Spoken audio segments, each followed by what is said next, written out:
The Jesus Storybook Bible by Sally Lloyd Jones. A new beginning. Noah's Ark from Genesis 6 to 9. Time passed and many people filled the earth. Everyone everywhere had forgotten about God and were only doing bad things all the time. God's heart was filled with pain when he saw what happened to the world he loved. Everywhere was disease and death and destruction. All the things God hates most. Now, Noah was God's friend, which was odd in those days because no one else was. Noah listened to God. He talked to God.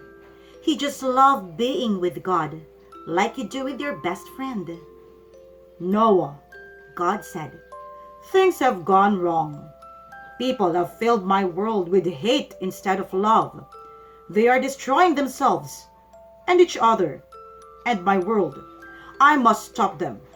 First, we'll build an ark. Do you know how to build an ark? Neither did Noah. Luckily, God knew and he would show him. A storm is coming, God told Noah, but I will rescue you. I promise. I'll send the animals to you. Ones that creep and crawl and slither and slime and gallop and hop and bound and climb. And don't forget to pack everyone's food. The storm was going to wash away all the hate and sadness and everything that had gone wrong and make the world clean again. God had thought up a way to keep Noah safe, but Noah would have to trust God and do exactly what God told him. So Noah built an ark. Noah's neighbors came out to watch and point and laugh because they didn't believe Noah about the boat or the storm or needing to be rescued. And Noah must have looked rather silly. His boat was in the desert. The desert was nowhere near the sea, and there wasn't even a cloud in the sky. Why would anyone need an umbrella, let alone a boat? But Noah didn't mind so much what other people thought. He minded what God thought. So he just did what God told him to do. When the ark was ready, God said, "All aboard!" And Noah's family and all the animals climbed inside. Then God shut the door.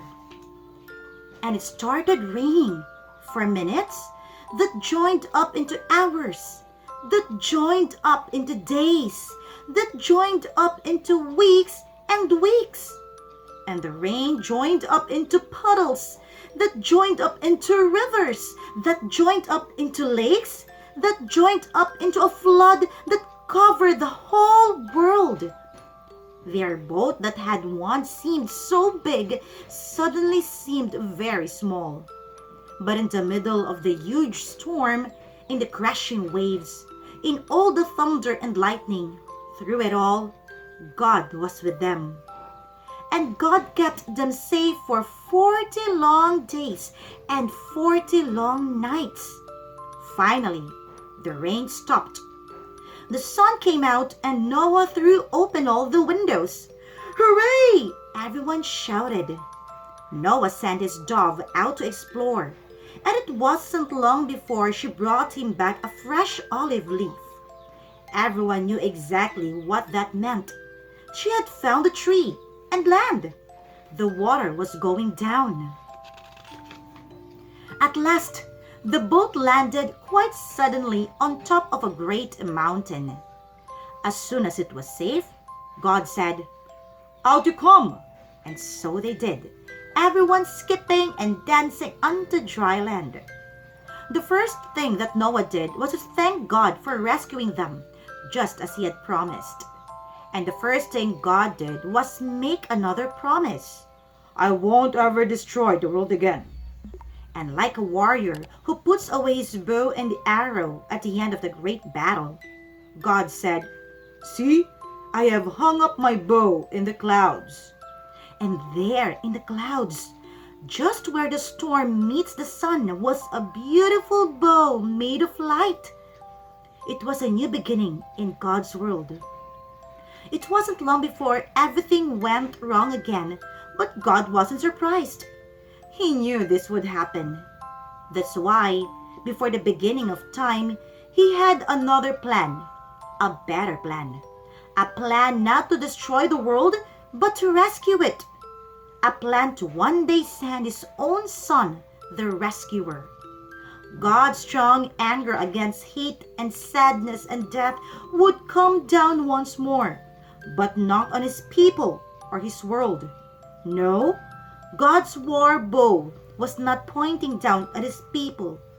It was pointing up into the heart of heaven.